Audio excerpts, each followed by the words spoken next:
Hari Raya Roti Tidak Beragi yang disebut Paskah sudah dekat. Imam-imam kepala dan ahli-ahli Taurat mencari jalan bagaimana mereka dapat membunuh Yesus sebab mereka takut kepada orang banyak. Maka masuklah iblis ke dalam Yudas yang bernama Iskariot, seorang dari ke-12 murid itu. Lalu pergilah Yudas kepada imam-imam kepala dan kepala-kepala pengawal bait Allah dan berunding dengan mereka bagaimana ia dapat menyerahkan Yesus kepada mereka.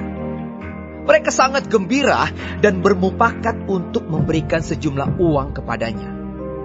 Ia menyetujuinya dan mulai dari waktu itu ia mencari kesempatan yang baik untuk menyerahkan Yesus kepada mereka tanpa setahu orang banyak. Maka tibalah hari raya roti tidak beragi, yaitu hari di mana orang harus menyembelih domba Paskah. Lalu Yesus menyuruh Petrus dan Yohanes. Katanya, "Pergilah, persiapkanlah perjamuan Paskah bagi kita, supaya kita makan." Kata mereka kepadanya, "Di manakah engkau kehendaki kami mempersiapkannya?"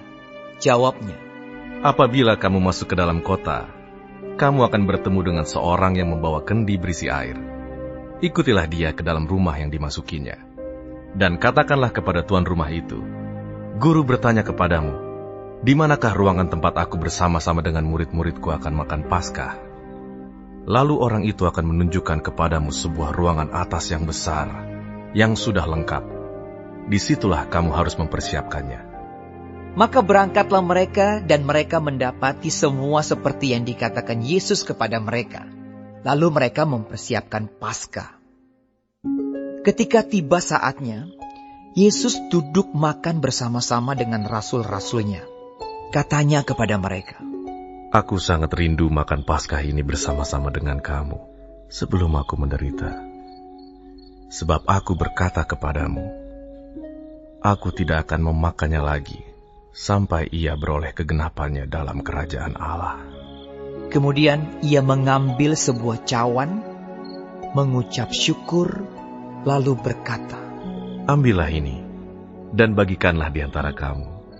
Sebab aku berkata kepada kamu, mulai dari sekarang ini, aku tidak akan minum lagi hasil pokok anggur, sampai kerajaan Allah telah datang."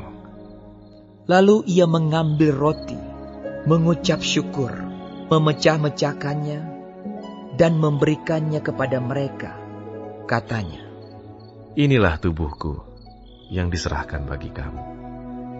Perbuatlah ini menjadi peringatan akan aku." Demikian juga dibuatnya dengan cawan sesudah makan. Ia berkata, "Cawan ini adalah perjanjian baru oleh darahku, yang ditumpahkan bagi kamu.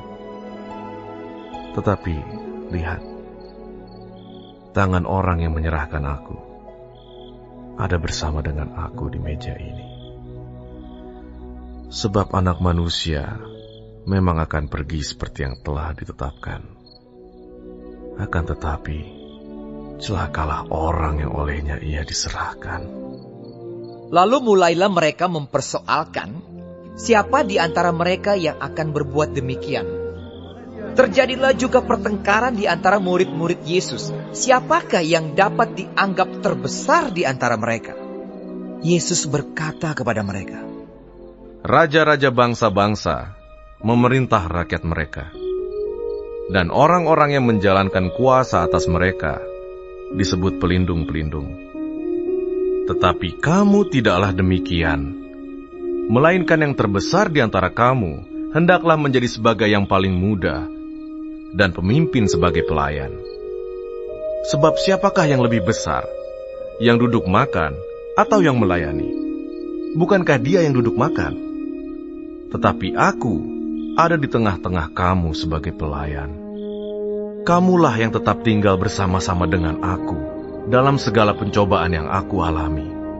Dan aku menentukan hak-hak kerajaan bagi kamu, sama seperti Bapakku menentukannya bagiku, bahwa kamu akan makan dan minum semeja dengan aku di dalam kerajaanku, dan kamu akan duduk di atas tahta untuk menghakimi ke-12 suku Israel. Simon, Simon, lihat, Iblis telah menuntut untuk menampi kamu seperti gandum. Tetapi aku telah berdoa untuk engkau, supaya imanmu jangan gugur. Dan engkau, jikalau engkau sudah insaf, kuatkanlah saudara-saudaramu. Jawab Petrus, Tuhan, aku bersedia masuk penjara dan mati bersama-sama dengan Engkau. Tetapi Yesus berkata, Aku berkata kepadamu, Petrus, hari ini ayam tidak akan berkokok sebelum engkau 3 kali menyangkal bahwa engkau mengenal aku. Lalu ia berkata kepada mereka, Ketika aku mengutus kamu dengan tiada membawa pundi-pundi, bekal dan kasut, adakah kamu kekurangan apa-apa? Jawab mereka, Suatu pun tidak. Katanya kepada mereka, Tetapi sekarang ini, siapa yang mempunyai pundi-pundi, hendaklah ia membawanya. Demikian juga yang mempunyai bekal. Dan siapa yang tidak mempunyainya, hendaklah ia menjual jubahnya dan membeli pedang. Sebab aku berkata kepada kamu, bahwa nas kitab suci ini harus digenapi padaku. Ia akan terhitung di antara pemberontak-pemberontak. Sebab apa yang tertulis tentang aku sedang digenapi. Kata mereka, Tuhan, ini 2 pedang. Jawabnya, Sudah cukup. lalu pergilah Yesus keluar kota dan sebagaimana biasa ia menuju Bukit Zaitun. Murid-muridnya juga mengikuti dia. Setelah tiba di tempat itu, ia berkata kepada mereka, Berdoalah, supaya kamu jangan jatuh ke dalam pencobaan. Kemudian ia menjauhkan diri dari mereka, kira-kira sepelempar batu jaraknya. Lalu ia berlutut dan berdoa. Katanya, Ya Bapakku, jikalau Engkau mau, ambillah cawan ini daripada aku. Tetapi bukanlah kehendakku, melainkan kehendak-Mu lah yang terjadi. maka seorang malaikat dari langit menampakkan diri kepadanya untuk memberi kekuatan kepadanya. Ia sangat ketakutan dan makin bersungguh-sungguh berdoa. Peluhnya menjadi seperti titik-titik darah yang bertetesan ke tanah. Lalu ia bangkit dari doanya dan kembali kepada murid-muridnya. Tetapi ia mendapati mereka sedang tidur karena duka cita. Katanya kepada mereka, Mengapa kamu tidur? Bangunlah dan berdoalah, supaya kamu jangan jatuh ke dalam pencobaan. waktu Yesus masih berbicara, datanglah serombongan orang. Sedang muridnya yang bernama Yudas, seorang dari ke-12 murid itu, berjalan di depan mereka. Yudas mendekati Yesus untuk menciumnya. Maka kata Yesus kepadanya, Hai Yudas, engkau menyerahkan anak manusia dengan ciuman. ketika mereka yang bersama-sama dengan Yesus melihat apa yang akan terjadi, berkatalah mereka, Tuhan, mestikah kami menyerang mereka dengan pedang? dan seorang dari mereka menyerang hamba imam besar sehingga putus telinga kanannya. Tetapi Yesus berkata, Sudahlah itu. lalu ia menjamah telinga orang itu dan menyembuhkannya. Maka Yesus berkata kepada imam-imam kepala dan kepala-kepala pengawal bait Allah serta tua-tua yang datang untuk menangkap dia. Katanya, Sangkamu aku ini penyamun, maka kamu datang lengkap dengan pedang dan pentung. Padahal tiap-tiap hari aku ada di tengah-tengah kamu di dalam bait Allah, dan kamu tidak menangkap aku. Tetapi inilah saat kamu, dan inilah kuasa kegelapan itu. lalu Yesus ditangkap dan dibawa dari tempat itu. Ia digiring ke rumah imam besar, dan Petrus mengikut dari jauh. Di tengah-tengah halaman rumah itu, orang memasang api, dan mereka duduk mengelilinginya. Petrus juga duduk di tengah-tengah mereka. Seorang hamba perempuan melihat dia duduk dekat api.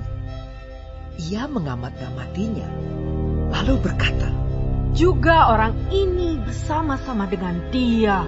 Tetapi Petrus menyangkal, katanya, Bukan, aku tidak kenal dia. Tidak berapa lama kemudian seorang lain melihat dia lalu berkata, "Engkau juga seorang dari mereka." Tetapi Petrus berkata, Bukan, aku tidak. dan kira-kira sejam kemudian seorang lain berkata dengan tegas, Sungguh, orang ini juga bersama-sama dengan dia, sebab ia juga orang Galilea. Tetapi Petrus berkata, Bukan, aku tidak tahu apa yang kau katakan. seketika itu juga, sementara ia berkata, berkokoklah ayam. Lalu berpalinglah Tuhan memandang Petrus. Maka teringatlah Petrus bahwa Tuhan telah berkata kepadanya, Sebelum ayam berkokok pada hari ini, engkau telah 3 kali menyangkal aku. Lalu ia pergi keluar dan menangis dengan sedihnya. Dan orang-orang yang menahan Yesus mengolok-olokkan dia dan memukulinya. Mereka menutupi mukanya dan bertanya, Cobalah katakan, siapakah yang memukul kau? dan banyak lagi hujat yang diucapkan mereka kepadanya. Dan setelah hari siang, berkumpullah sidang para tua-tua bangsa Yahudi dan imam-imam kepala dan ahli-ahli Taurat. Lalu mereka menghadapkan dia ke mahkamah agama mereka. Katanya, "Jikalau engkau adalah Mesias, katakanlah kepada kami." jawab Yesus, Sekalipun aku mengatakannya kepada kamu, namun kamu tidak akan percaya. Dan sekalipun aku bertanya sesuatu kepada kamu, namun kamu tidak akan menjawab. Mulai sekarang, Anak Manusia sudah duduk di sebelah kanan Allah yang Maha Kuasa. kata mereka semua. Kalau begitu, engkau ini anak Allah. Jawab Yesus. Kamu sendiri mengatakan bahwa akulah anak Allah. Lalu kata mereka, Untuk apa kita perlu kesaksian lagi? Kita ini telah mendengarnya dari mulutnya sendiri.